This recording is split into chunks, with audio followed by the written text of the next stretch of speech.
nó dùng cho cái tí sao đó nó lỏ biết tôi nhiêu chia rồi đó tôi tin lòng đàn nó theo ước tôi tỏ biết tôi nhiêu chia lỏ biết tôi nhiêu chia rồi tôi nói vậy tôi lo cần có tôi đó nè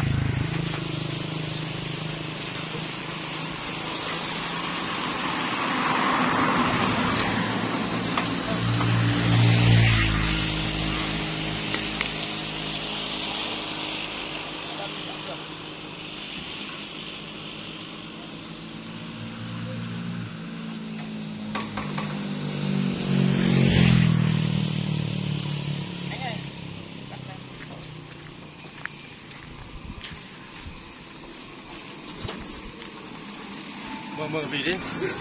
Bên kia khoan anh qua bên kia rút vị cho em cái. tôi sẽ tập trung còn lại con Đấy con này. Cầm tay vô rồi.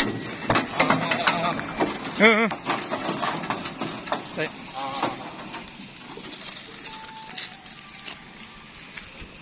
Cầm đi lên xe quay.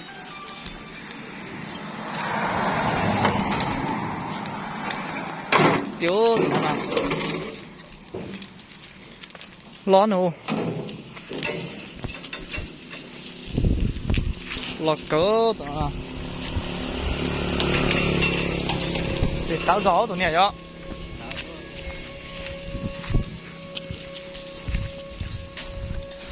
lọt cỡ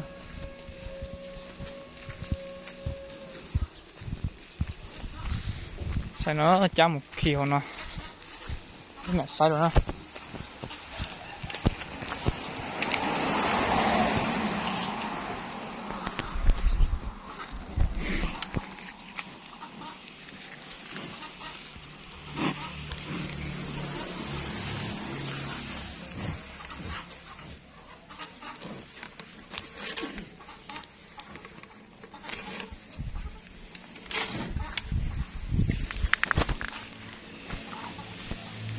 cho giò này sao sợ chả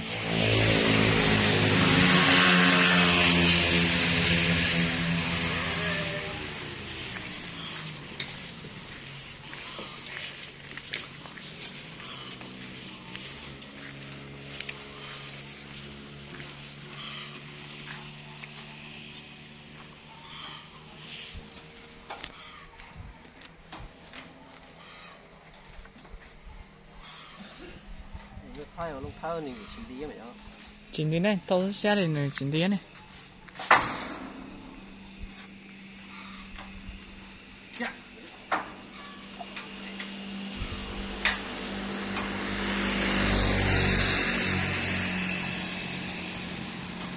thì có bé cha tụi này có sách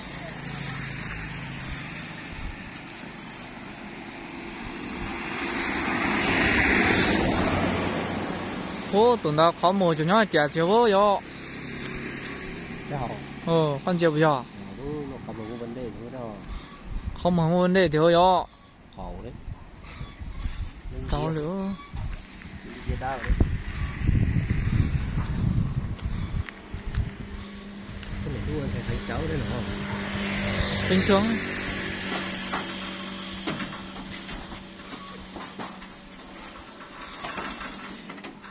sao nhưng nói hết xe thôi các bác của mình thả vào chén là xong rồi chén đồng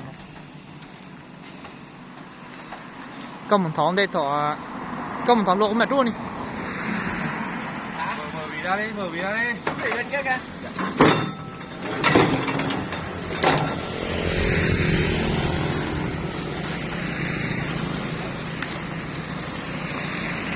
ô sẽ cần cầu đó tụi nó nè con chó kiểu đó đánh chơi được cái chó này kia kìa con sẽ cần cầu nữa chó đó chết đi chó chết bệnh trong đĩa con ạ chả kia này có cho là khi kịp một bệnh đi dù cái nhá khi lúc bón này có còn này sót xương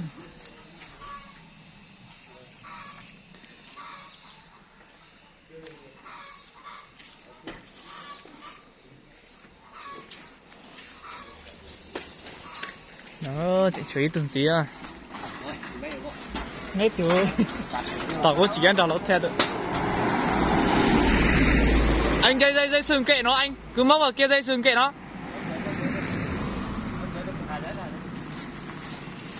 Tí có một tối kia luôn, có một tối kia luôn. Các tố con luôn này, các tố con luôn cho đừng tố này luôn ý thức. Nữa tổ kịp bé nữa. Anh rút cái vẩy sang bên kia cho em đấy. Vâng. Tổ kịp bé nữa. Có lọt trái kìa. Rút vẩy đi anh nhé.